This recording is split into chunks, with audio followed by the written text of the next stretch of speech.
Hello, I'm here to talk to you about Shakespearean sonnets. This is just a basic introduction to Shakespeare's sonnets, but let's jump in. First of all, what is a sonnet? A sonnet is, first things first, a love poem, right? So when you read a sonnet, whether by Shakespeare or by anyone, the first thing to keep in mind is that it's a love poem. Now, some sonnets technically aren't love poems, but that's part of the form of a sonnet. So when somebody takes a sonnet and they make it into something that's not a love poem, keep in mind that sonnets originally were love poems, and so that the decision to make it into something else is an intentional one. Secondly, there are two kinds of sonnet, right? Petrarchan, or Italian, and Shakespearean, or English. Like I said in the beginning, we're focusing on Shakespearean sonnets in this video. There are other kinds of sonnets other than these two, but these are the most popular. How does a sonnet work is a key question if you want to understand how to read them and how to write them. Mostly how to write them, but reading them, it helps to know how they work as well. And we're going to answer how they work in both form and content, starting with form.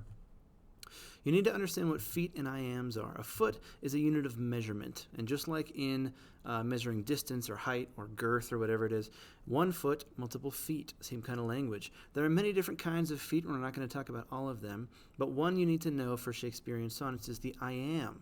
Now, an iamb is an iamb because it's an unstressed syllable, then a stressed syllable. Ba-ba. Other words that are iambs are delight, enjoy, or kaboom, right? And if you want to describe something as something that is an iamb or is made out of iambs, we call it iambic. That is the adjective for iambs. Within a year or so, she might be gone. Now, that is a bunch of iambs. That is an iambic line. So are these two lines. If I could sit outside all day, I would, contending with a lion or a bear. Now you can hear it's ba-ba, ba-ba, ba-ba, ba-ba, ba-ba, unstressed, stressed, over and over. Though if I underline the parts that are stressed, it might become even clearer. Within a year or so, she might be gone. Okay?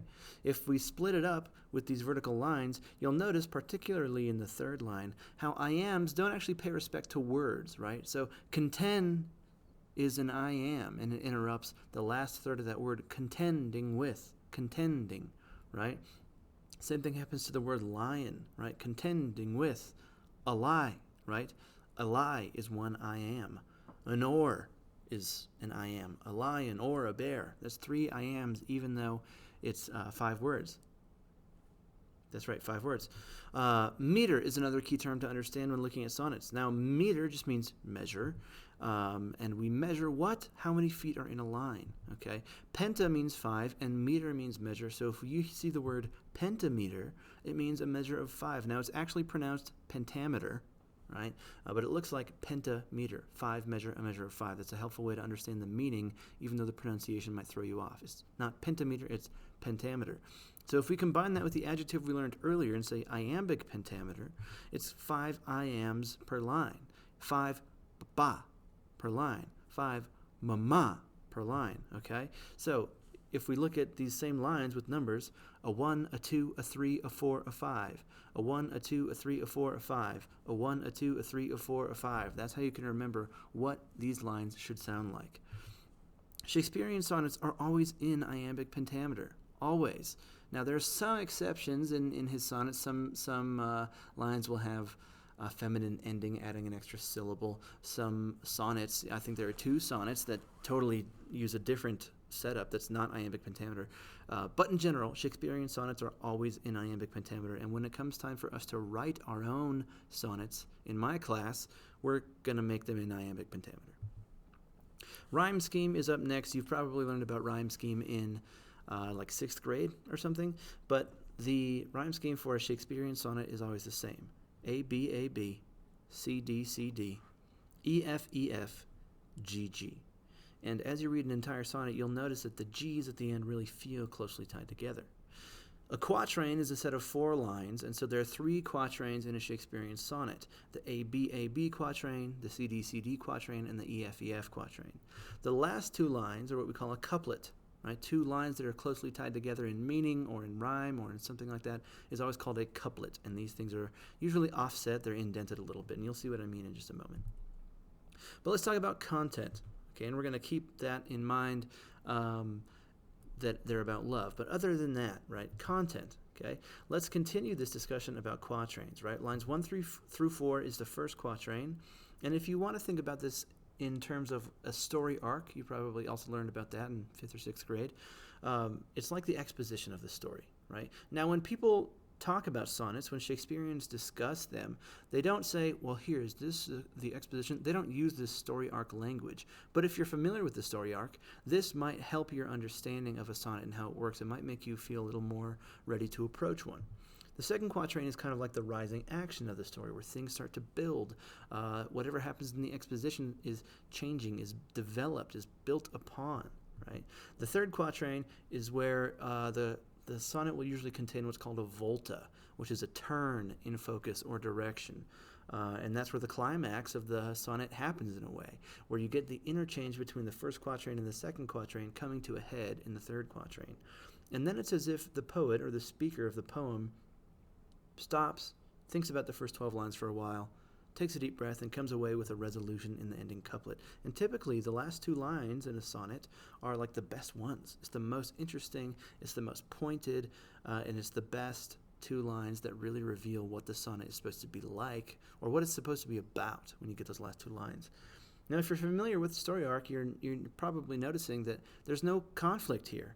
How do you go from the exposition when it's a normal day into the rising action where the conflict becomes more important and it's no longer a normal day if there is no conflict? Without a conflict, how does the action start to rise?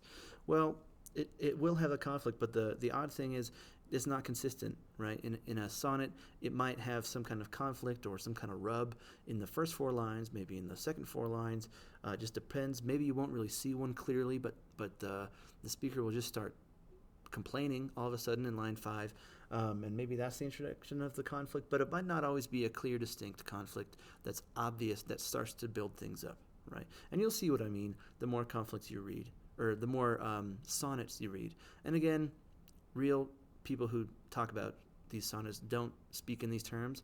I'm just introducing them in case you're familiar with the story arc and unfamiliar with sonnets, because hopefully understanding how a sonnet might compare to a story arc will make you more ready to approach a sonnet. Let's talk for just a quick minute about Shakespeare's language, which is what throws most people off and makes his sonnets hard to understand in the first place. Okay, we've got this little table here about second and third person conjugations and with pronouns, right? This first row, of course, is dark gray, politeness, subject, verb, object. That's the order this table is going to go in. Second row, we're talking about formal address, and this is the second person pronoun. And the second person pronoun in a formal address for Shakespeare is just you. What I mean by that is when Shakespeare talks to somebody who's higher than him in social rank or in charge of him or has authority over him, he would say you, right? Not just Shakespeare, but Shakespeare's characters as well. If a jester were to be speaking to the king, he would say, you, O king, think rightly, right? You. But if it were to be someone on the same social level or even lower, it would be thou.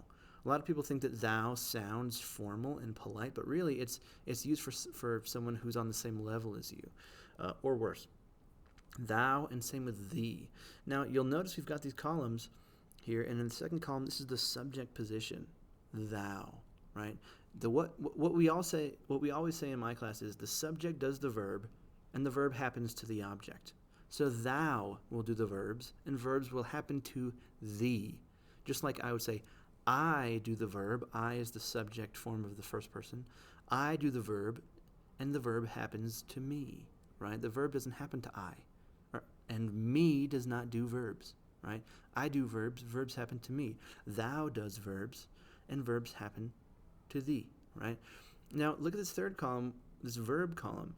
You'll see that I've got ST and EST, because whenever thou does a verb, there's an ST or an EST at the end. And we'll look at a couple examples in a minute. Another thing to keep in mind is this final row in this table, and it's either formal or informal, doesn't depend on the relationship, but it's he, she, it, same as we have today. And in the object position, him, her, it. He does the verb happens to him. She does the verb happens to her. But the verbs for the third person always end in th or eth, right? It's as if we have lost the lisp that we used to have as English speakers, where we used to say, oh, my friend liketh thee, No, my friend likes you. But instead of likes, we just say likes, right?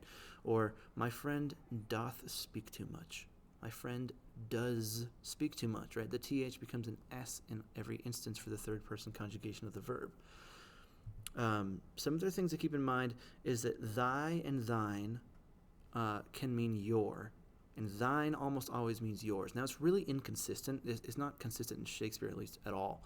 But thy will mean your when it comes right before a word beginning in a consonant, and thine can mean your when it comes in front of a vowel word. Although most of the time it means yours with an extra sound. So if I would say, this is your cat, this is thy cat. Or if I say, this is your idea, I could say, this is thy idea, but that blends together a little weirdly. So I might say, this is thine idea. But that's not consistent. So don't expect that necessarily. But if it does come up, just know that it can mean your instead of yours. However, almost all the time when you see thine, it means yours. The easy way to remember this is that your plus s is yours, and thy plus an n sound is yours, right? I probably said that poorly, right? But there's an extra sound at the end of yours that your doesn't have. In the same way, there's an extra sound at the end of thine that thy doesn't have. This is your or yours. This is thy or thine. We just add an extra sound. Hopefully I'm making sense here. Let's look at Sonnet 18, possibly Shakespeare's most famous sonnet.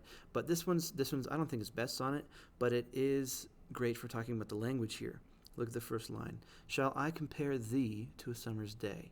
Okay, it would not be shall I compare thou, because comparing is the verb that I am doing. I compare thee, the object, to a summer's day. Then line 2 flips it. Thou art more lovely and more temperate, right? Again, we've got this second person conjugation adding a T at the end of the verb are, which is to be. Now, most of the time it's ST or EST, but to be is an irregular verb in English, and it always has been because it didn't become arst, it's art. Okay, thou art more lovely and more temperate. So if you want to translate this, you might say, shall I compare you to a summer's day? You are more lovely and more temperate. Okay, that's essentially what he's saying. If you can get the hang of this language, sonnets will immediately become easier. Not that you have to always translate it, but if you can simply understand it, you won't have to translate it. Rough winds do shake the darling buds of May, and summer's lease hath all too short a date. Sometime too hot the eye of heaven shines, and often is his gold complexion dimmed. And we'll pause here because you'll see D-I-M-M apostrophe D.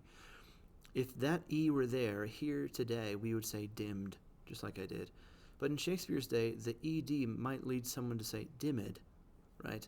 But that would throw off the iambic pentameter. So, and often is his gold complexion dimmed, right? It messes up the rhythm. Of course, a lot of the time, if they want to do that, they would add a little accent line over the E to be dimmed, or if they even want it to be pronounced. But you'll see this often. The apostrophe at the end of these words, at almost the end of these words, just means the E has been taken out and it's still just dimmed. And every fair from fair sometime declines. Now, fair is a word you'll see in many sonnets, and it means beauty, okay, or beautiful, right? So if we translate fair to beautiful, we would say, and every beauty from beauty sometime declines, right? And another issue here with line 7, something that could be an issue for readers of Shakespeare is that he'll flip around the order of sentences, or the order of words in a sentence, right? So we might say, every beauty, or everyone that is beautiful, every beauty sometime declines from beauty, or eventually declines from beauty, right? And so it's the same words, every fair sometime declines from fair, right? But he just flips things around because he wants to follow that iambic pentameter. And it was a lot more normal for people to do that in their sentences back then, whereas now it sounds unnatural and weird for us to do it. But keep an eye out for those things. When a sentence seems to make no sense, sometimes there might be some simple rearranging that needs to be done. Line 8. By chance or nature's changing course untrimmed, not untrimmed. but thy eternal summer shall not fade, meaning your eternal summer. Now, this would be an opportunity for him to say thine eternal summer, because eternal starts with an E, it's a vowel, because thy eternal might blend together a little awkwardly. But again, it's not consistent, and Shakespeare honestly doesn't do it that much. It's very, very rare. So we have, but your eternal summer shall not fade, but thy eternal summer shall not fade, nor lose possession of that fair thou owest. Now, again, this is oest, right? It would be an est, and we know that because if it ends in st, it's a second person conjugation, and but so what else would be in there? An n, thou ownest? No, it's oest, right? Nor lose possession of that fair that you owe, right? Thou owest. Nor shall death brag, thou wanderst, you wander in his shade, when in eternal lines to time thou growest, you grow. Okay? Hopefully this is making sense. So long as men can breathe or eyes can see, so long lives this, and this, the verb, gives life to thee in the object position. So I hope that makes sense. What this sonnet means, I'll leave that up to you, but right now we're just talking about the language. A few other words to keep in mind that weren't in this sonnet are whence, which means from where, right? So Macbeth says, whence comes that knocking, right? He's saying, from where does that knocking come, right? Again, we got this sentence order thing. From where comes that knocking? Where's that knocking coming from, is what he's saying. From where, whence. It doesn't have to do with when, it doesn't have to do with time. Hence means from here, right? It's like you just got rid of the W. From here. Get thee hence. Get thee from here. Get thee away from here. Go away is what's being said. Get thee hence. And finally, wherefore doesn't have anything to do with where. It means why, or for what reason, or for what purpose, right? Where means why. So Juliet says to Romeo, wherefore art thou Romeo? Now she knows where he is, but she's saying, why are you Romeo? Our families are forbidden from interacting. I can't interact with you, let alone fall in love with you. Why are you who you are? This is so frustrating to me because I want you to be my lover boy, right? So why are you who you are? This social relationship is keeping us from being in love, and that's frustrating. Why is it like this? That's what she's saying. Wherefore means why. Now, there is a story in the sonnets, so when you see that they're numbered, don't think of them in the same way you might think of the Psalms in the Bible that have been arranged into a particular order later in order to mimic the story and trajectory of Israel's history as a nation. But the 154 total sonnets were written in order and put in order as they were written in order to tell a story, right? The story of the sonnets is part of their numbering, and that was as it was written. That was the intent. So they do tell a story when they're in order, and there are characters in this story. The two main characters are the poet, also called the speaker, and the beloved. Now, the poet is the one who's saying the first-person pronouns, I, me, my. The beloved is usually the you and your that is being addressed in the sonnet, right? And so when you talk about the sonnets, if you say the poet or the speaker, and you say the beloved, anyone who's read Shakespeare's sonnets and understood them will know what you mean. Other characters do come in later, such as the mistress or a rival poet, right, and a couple others. But the main two that you'll need to understand for sure are the poet and the beloved. And so when we come to read about the sonnets and write about the sonnets, we'll use these characters for sure, and we'll say, the poet, this. Oh, and it seems that he thinks that the beloved is... And so we'll know exactly who you mean when you use that language to talk about the sonnets. Now, sonnets are puzzles, right? There's a lot of wordplay in them. There was some we didn't dive into a whole lot in Sonnet 18, but there are puns in a lot of these sonnets, and there are words that could take on multiple meanings, and sometimes the context doesn't even really tell you which meaning it's supposed to use, right?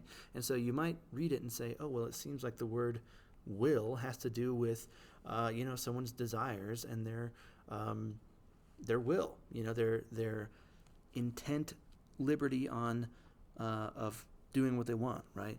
Or it could refer to William Shakespeare. He throws his name in things a lot, right? Or it could refer to a couple other things. But there are multiple meanings, and sometimes you read the sonnet a few times, and it will mean something different depending on what you ascribe to that word, as it can have different meanings. But because they're such a puzzle, that means they're very satisfying to solve, quote unquote, right? The ending couplet, if it's a puzzle, usually acts as some kind of key, though. So sometimes you'll say, listen, I don't know what these words are supposed to be. I don't know how he's trying to use them. I'm not sure what's going on. But then if I step back and I really examine the last two lines, line 13 and line 14, then that kind of gives me a lens through which to go back and interpret the first 12 lines, and it makes it a lot easier. Now, sometimes you can understand it all without using the last two lines as a key, but on the especially tricky sonnets, the last two lines, again, are like the resolution of a story, where the speaker of the poem, there I go, using the right terms, right? Where the speaker of the poem speaks about something, right? In the first 12 lines, really meditating on this image or drawing out this metaphor, and then stops, takes a deep breath, and says, after I spent time in this, here's what I think, right? And so it's almost like a response to the first 12 lines that really help you understand it. So just to recap, there are some hard rules for sonnets, and those are that they have 14 lines, 10 syllables in each line. Those lines are in iambic pentameter.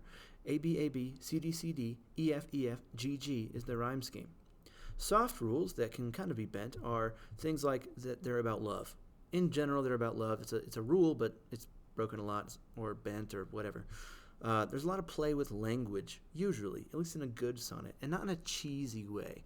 Some people try and write sonnets and they try and do a lot of wordplay, but there's too much, and so it ends up kind of ruining the sonnet. But Shakespeare is good at delicately balancing the wordplay so that it's interesting but not annoying. A good sonnet usually creates a small puzzle to solve, and there's usually a volta in line 9, which again, we didn't spend a whole lot of time talking about the volta, but the volta is the turn, right? The alteration of course, and it's usually in line 9. Sometimes it doesn't happen until line 13, right? And we'll see that in a few sonnets we come across this semester, but there's usually a volta in line 9. The last two lines are kind of like the key or the key takeaway, the main idea of the sonnet after you've gotten through it. But those are the soft rules. So you're probably thinking, can we practice these poetry skills, these sonnet interpreting, reading, applying, understanding skills? My response is forsooth, because forsooth means for sure. That's another Shakespearean language thing, right? Usually said with some kind of humor or irony to it. But forsooth, it means for sure, absolutely. But this is just the introduction. There's another video about Sonnet 106 that where I'll actually explore one of these sonnets and we'll apply these things. That's Sonnet CVI. So keep an eye out for that video. I hope this was helpful, even if you don't watch my 106 video. But by now, I hope you feel ready to go and explore some of Shakespeare's sonnets and approach them confidently.